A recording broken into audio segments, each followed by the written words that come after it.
lote. Ito yung binibentang lote, 4,500 square meter. Ito yung barangay road. Ayun yung mga post na meron ko. Ayan.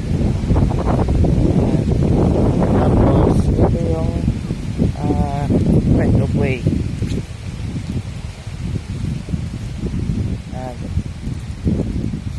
Bali simula dito sa kanto na to, corner lot, pangatlong lote. Ayan. Bali ang location ng lote na to is end lot siya, pinaka end.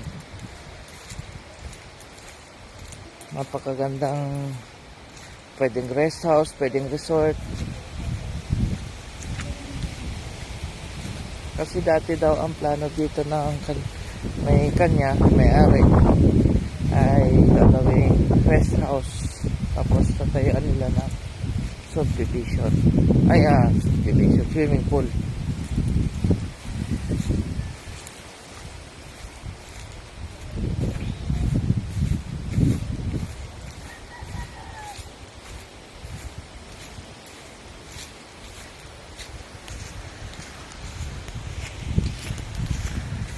Matagal lang hindi napupuntahan ng may-ari kasi na-busy na sila sa business,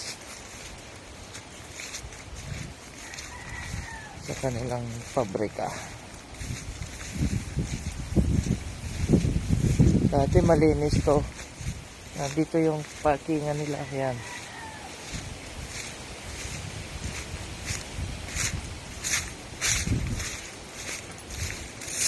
Tapos ito na yung end lot. Ito yung property. Ayan. Medyo tumubo na lang yung mga halaman to. Halaman na yung parang saging.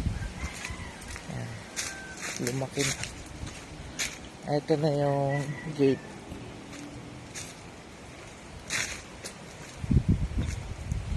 Ayan. Ito na yung property. Simula doon, sakop, ayan. Yung puno na yan na malaki, sakop pa yan. Ayun yung bakod sa baba. Simula doon, hanggang doon. Tapos doon. Doon. Tapos, ito naman yung bakod niya. Ayan.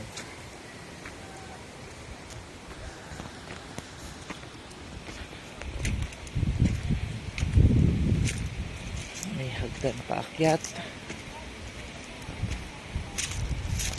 Yan. Ayun, may CR na dito. Ayun. Kasi dati, itong mga poste na to, ito yung tinayuan ng kubo. May kubo dito yung may-ari.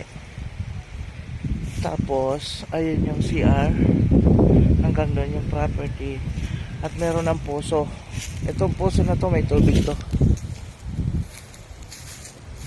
May tubig na yan. Ayan. Ayan. Ayan yung tubig. Tapos may mga tanim na. Ito, mangga, avocado, langka,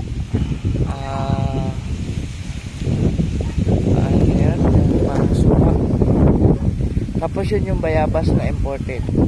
Tapos yung santol, yung mangga na yun, ang bunga daw nun umaabot ng 1 kilo hanggang 2 kilo.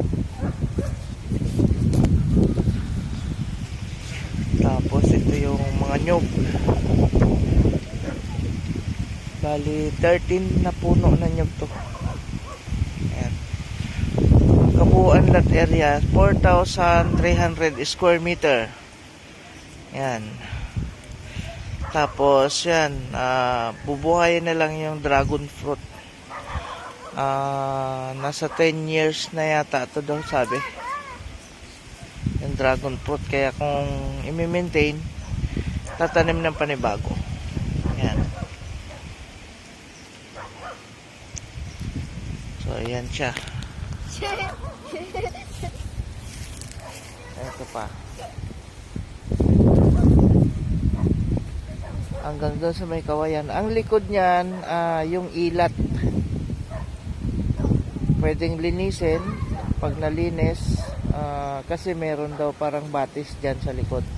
Hindi lang mababa dahil masukal na. Pero dati daw, yung mga ari nito is pag napunta dito, naliligo sila dyan kasi ginawa nila ng gate. Ayun, no? May gate sila doon.